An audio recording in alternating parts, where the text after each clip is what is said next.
আসসালামু আলাইকুম রহমতুল্লাহ। আলহামদুলিল্লাহ রব্বিল আলামিন ওয়াল আকিবাতু লিল মুত্তাকিন ওয়াসসালাতু ওয়াসসালামু আলা আশরাফিল আমবিয়া ওয়াল মুরসালিন ওয়া আলা আলিহি ওয়া আসহাবিহি আজমাইন, আম্মা বাদ। সম্মানিত দর্শক মণ্ডলী, আজকের আমাদের প্রোগ্রাম যারা যেখান থেকে দেখছেন সবাইকে জানাচ্ছি আন্তরিক মোবারকবাদ। আশা করি আপনারা সবাই ভালো আছেন। আজকে আমরা আলোচনা করব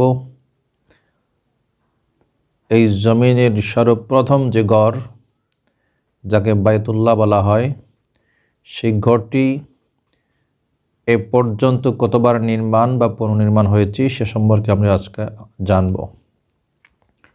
সম্মানিত দর্শক মণ্ডলী, পবিত্র কোরআনে আল্লাহ ইরশাদ করেছেন, ইন্না আউওয়ালা বাইতিন উযিআ লিন-নাসি বিবাক্কাতা মুবারাকা ইলা আখিরিল আয়া। আল্লাহ বলছেন, এই জমিনের মধ্যে সর্বপ্রথম যে ঘরটি নির্মাণ করা হয়েছে সেই ঘরটা পবিত্র মক্কা মুকাররমায় উপস্থিত, যাকে বাইতুল্লাহ বলা হয়। সেই ঘরটি শুরু থেকে পর্যন্ত টোটাল 11 বার নির্মাণ এবং পুনর্নির্মাণ হয়েছে। এ বিষয়ে তাফসিরে জালালাইনের এক হাসিয়ায় উল্লেখ করেছেন একটি কবিতা আকারে, বানা বাইতা রব্বি আশরুন ফাহুযহুম মালাইকাতুল্লাহিল কিরাম ওয়া আদম ফাশীস ফা ইব্রাহিম সুম্মা আমালিক কুসাই কুরাইশ ক্বাবলা হাযাইন জুরহাম ওয়া আব্দুল ইলাহ ইবনে জুবাইর কাযা বিনাউল হাজ্জাজ হাযা মুতিম। সম্মানিত দর্শক মণ্ডলী, এই কবিতার মধ্যে বলছেন, আল্লাহ তাআলার যে ঘর মানুষের ইবাদতের জন্য নির্মাণ করা হয়েছে, যে ঘরকে হাজী সাহেবগণ বা যারা উমরা করেন তারা বা এমনিতেই যারা মক্কা আল মুকাররমায় পৌঁছেন তারা এই ঘর তাওয়াফ করেন, সেই ঘরটি সর্বপ্রথম আল্লাহর হুকুমে আল্লাহর ফেরেশতা নির্মাণ করেছিলেন।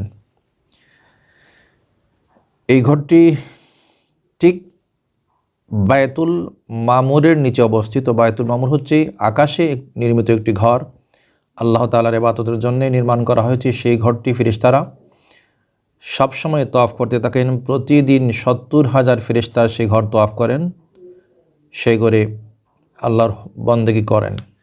সেই ঘরের ঠিক নিচে মক্কা আল মুকাররমায় আল্লাহর কাবা শরীফ অবস্থিত। সেই ঘরটি প্রথমে নির্মাণ করেছিলেন ফেরেশতারা। দ্বিতীয়ত নির্মাণ করেছেন পৃথিবীর সর্বপ্রথম মানুষ এবং সর্বপ্রথম নবী হযরত আদম আলাইহিস সালাম নির্মাণ করেছেন দ্বিতীয় পর্যায়ে। তৃতীয় পর্যায়ে হযরত শীস আলাইহিস সালাম এই ঘরটি নির্মাণ করেছিলেন, যিনি হচ্ছেন হযরত নূহ আলাইহিস সালামের ছেলে।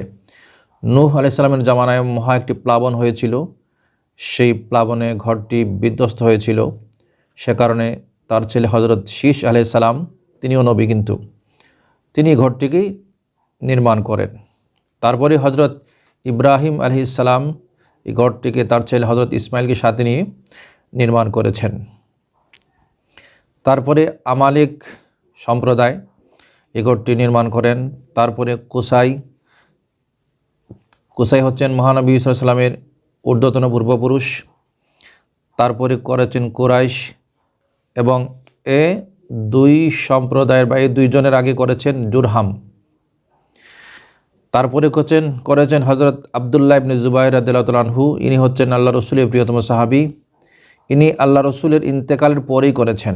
তার কারণ হচ্ছে মহানবী সাল্লাল্লাহু আলাইহি সাল্লাম ইচ্ছা পোষণ করেছিলেন। একবার মা আয়েশা সিদ্দিকা রাদিয়াল্লাহু তাআলা আনহাকে বলেছিলেন, যদি অর্থনৈতিক সংকট না থাকতো এবং তোমার সম্প্রদায়ের মানুষ যদি সদ্য মুসলমান না হতো, তাহলে আমি আল্লাহর ঘরকে একটু পুনর্নির্মাণ করতাম, সংস্কার করতাম। তার ইচ্ছে ছিল কাবা শরীফের দরজাটাকে নামিয়ে জমির সাথে মিলিয়ে দেওয়া। আপনারা দেখেছেন এখন যে ঘর যেভাবে আছে, কাবা শরীফের দরজাটা অনেক উপরে, মোটামুটি 6 বা 7 ফুট উপরে রয়েছে, যে কারণে অনেক লম্বা মানুষও হাত উঁচু করে কাবা ঘরের দরজার নিচ চৌকাঠে হাত লাগাতে পারেন না। সেই দরজাটি কুরাইশরা নির্মাণের সময় উঁচু করে রেখেছেন। তাদের ইচ্ছে ছিল যে যে কোনো লোক যেন কাবা শরীফের ভিতরে প্রবেশ করতে না পারে, যাতে প্রবেশাধিকার সংরক্ষিত হয়। তারা যাকে চায় বা যাকে তারা পছন্দ করে তাকেই এই ঘরে প্রবেশের সুযোগ দেওয়ার জন্যেই তারা দরজাটাকেই নিচে ছিল প্রথমে তারা উঁচু করে নির্মাণ করেছে, যাতে করে ইচ্ছায় বা অনায়াসেই যে কোনো মানুষ প্রবেশ করতে না পারে। তো প্রবেশের জন্যে দায়িত্বশীল ব্যক্তির অনুমতি লাগবে এবং তার ব্যবস্থা করে দেবে, তখন কাবার ঘরে প্রবেশ করবে। এই উদ্দেশ্যেই তারা কাবা শরীফের দরজাটি মাটির লেভেল থেকে অনেক উঁচু করে স্থাপন করে। তো মহানবী সাল্লাল্লাহু আলাইহি ওয়াসাল্লামের ইন্তেকালে পরে প্রিয়তম সাহাবী হযরত আব্দুল্লাহ ইবনে জুবাইর রাদিয়াল্লাহু তাআলা আনহু মহানবীর সেই স্বপ্নটি বাস্তবায়ন করেছেন। তিনি কাবা শরীফের ঘরের দরজাটা নিচে স্থাপন করেছেন এবং আরও কিছু সংস্কার করেছিলেন। কিন্তু তারপরে যিনি নির্মাণ কাজে অংশগ্রহণ করেন তিনি হচ্ছেন হাজ্জাজ। ওই হাজ্জাজের সময় কিন্তু আবার কাবা শরীফের দরজাটি নিচ থেকে উঠায় উপরে রাখা হয়েছে, যেভাবে কুরাইশরা করেছিল। টোটাল 10 জন কাবার নির্মাণ বা পুনর্নির্মাণ করেছেন। আল্লাহ রসুলের ইন্তেকালের পূর্বে 9 জন, আল্লাহ রসুলের ইন্তেকালের পরে 1 জন, 10 জন। কিন্তু এর পরবর্তীতে 140 হিজরিতে তুরস্কের বাদশাহ মুরাদ, তিনি অত্যন্ত দিনদার এবং আল্লাহওয়ালা বাদশাহ ছিলেন। তিনি 140 হিজরিতে পবিত্র কাবা শরীফের আরও পুনর্নির্মাণ করেছেন, অনেক সংস্কার করেছেন, মসজিদে নববীর সংস্কার করেছেন, অনেক সাজসজ্জা করেছেন। তো এ থেকে আমরা জানতে পারলাম সর্বমোট হজরত আদম আলাইহিস সালামের পূর্ব থেকে শুরু করে বাদশাহ মুরাদ পর্যন্ত টোটাল 11 বার আল্লাহ তাআলার এই পবিত্র ঘর পুনর্নির্মাণ হয়েছে।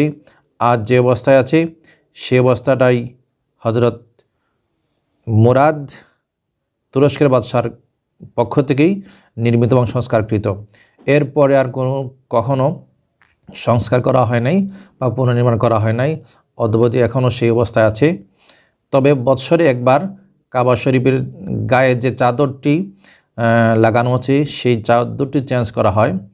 সর্বপ্রথম হিময়ারের বাদশা তুব্বা এই কাবাগরের উপরে চাদরের ব্যবস্থা করেন। এর আগে কিন্তু কাবাগরের উপরে চাদর ছিল না। এজন্য বলা হয় তুব্বা হিময়ারি হচ্ছেন সর্বপ্রথম ব্যক্তি যিনি কাবাগরের দেয়ালে বা কাবাগরের পৃষ্ঠে তিনি এই চাদরের ব্যবস্থা করেছিলেন। সম্মানিত ভিউয়ার্স, এ পর্যন্ত আজকে ভালো থাকুন। রাহিমানি রাহিমাকুমুল্লাহ। আসসালামু আলাইকুম ওয়া রাহমাতুল্লাহ।